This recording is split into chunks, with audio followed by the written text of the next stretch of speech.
Hello, long time no see. I'm filming this. I thought I'd do it from the bedroom. I am exhausted. My day started first thing in the morning. I got a job as an enumerator for the census, bilingual person since here. And I started today. And as I mentioned before, I originally really signed up for it because, during the COVID-19 at the beginning, when my workload dropped, I was like, scrambling for a job. So I got hired. But then, of course, everything went to a stall because of COVID. And, of course, they just started back up. So I've had to go through all the training. And today was my first day officially on the job, counting those people, those of you who did not fill out your census forms. Thank you, because I'm employed. The thing is that with my regular job with Masterword as an interpreter, I have been slammed working just about every, morning and evening and night. I had off Monday night and Tuesday night, and I did the video on Monday night, but I committed to working X amount of hours with this, not full time, but X, part-time job with the U.S. Census. So I'm squeezing it in. So I was hoping to have the weekend off, but I'm working the entire weekend doing census stuff and some CPS cases that went ahead and booked me for the weekend. So I'm busier than ever. That's why I'm not filming as much. But the census job is kind of fun. It's a good way to get exercise. I did it first thing this morning for a few hours. And I got most of my workout just walking, because most of it was actually in my neighborhood. So I was just walking from complex to complex, or condo unit to condo unit, or townhome to townhome unit, knocking on doors with people who did not respond. And of course, some buildings are torn down because there's constant development in this neighborhood. Filling out the report on that, and it's a fun little job. It ran across one belligerent person, but to me it became almost like a game, because we have to get this information. I mean, technically, if they're just not going to give it, they're not going to give it. But I was like, how can I get this person to go ahead and give me the information without them realizing they're giving me the information? And there's a script that we have to follow. But I managed to butter up this person, and I was able to get the information. Not all the information, but most of it. She stopped at one point and realized she was giving me the information that I was needing. And she said, well, I'm not going to answer any more questions. Like, okay. But basically what needed to happen, what I needed to get, the most important data I got. So it was just kind of funny, because to me it became like a game. And so it was kind of fun. And it was just great to meet all my neighbors, because literally it was, I live on Rawlins, and it was on Rawlins Street and Hall Street and Bowser Street were all the houses I went to, which are the 3 streets right by me. So I got to walk around the neighborhood quite a bit, 4 miles. Of walking in the neighborhood, going back and forth from house to house, or condo to condo, or townhome to townhome. So it's kind of a fun job. I mentioned that I had a date.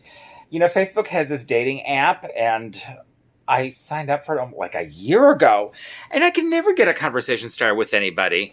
Or I do, and then they just ghost me. Or they just kind of like, we converse that evening, and then that's it. I never hear from the person again. But this nice gentleman about my age responded. We carried on a conversation, and he just point blank said, would you like to meet for dinner? Just kind of meet in person. And I said, sure. So we went to Enchiladas up on Greenville Avenue, and the booths there, they actually put up plexiglass divisions between the booths. So you're almost sitting like in a plexiglass cubicle while you have your dinner. So you feel actually rather safe eating at that restaurant. So kudos to Enchiladas for doing it right. Because I was like, I'm not so keen on reading. Maybe we could do an activity. He said, no, I think you'll find Enchiladas. It'll be fine. And if you don't like it, we'll just go someplace else or do something else. But when I walked in there and saw how they had it set up, I was like, okay. I've never sat in a I was sitting in a booth that was then encased in plexiglass. So, yeah, it was... they had good air conditioning, because it could have been hot, but it wasn't. And it was really well done. Anyway, so a nice time. And, it just seemed like a genuinely nice person. But I had to explain that, this whole census thing just happened. And I would have had more free time. So I feel really bad that I finally kind of go out on a date with someone. And now I'm like busy on 7 days a week. I literally am busy 7 days a week now. So at least till the census ends, since I made this commitment, and I do believe in following my commitment. They paid for all my training, so I have to do it. And it's fun. It'll be good money, because I do want to take a vacation, a week off, and so I'm earning extra money, so it'll make that, because since I'm self-employed, whenever I take off, I earn my own money. So at least with this, I'll earn some extra money, and so I can take a nice little vacation maybe at the end of September, first weekend of October, since the census is supposed to be completed by September 30th. Anyhow, so that is all my news. I just lots of CPS cases. Dallas, the numbers are down from what they were in July, but it's still medium high.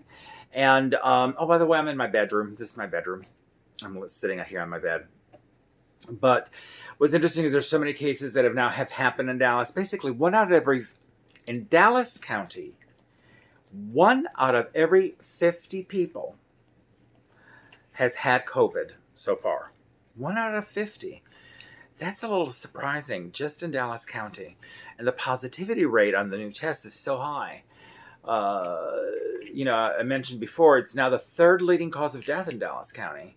And 1 out of every 50 people in this county. So whenever you're at the store and you see people, think 1 out of 50 has had it or has it.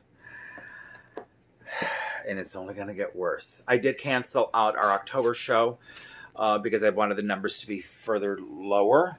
But since we're starting to head in the right direction, I do feel comfortable doing the Christmas show because I know I can keep the audience safe because of the configuration of the theater, so nobody has to sit within 6 feet of each other. And of course, everybody has to wear masks if they go into the theater. We'll temperature check them. My concern was what to do with the cast. I wasn't so much afraid of the backstage because backstage is pretty big and there's plenty of room backstage. It's actually on stage where there's less room, but I'm pretty crazy. And I figured it out. And then there's also the one thing that everybody loves is the pickles. How am I going to handle the pickles?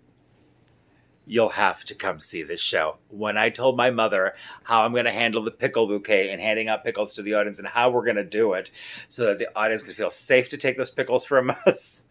Because they will be not that the pickle is sterilized, but there will be no cross-contamination of those pickles, and I'm going to make sure they stay safe, and I explained how we're going to do it.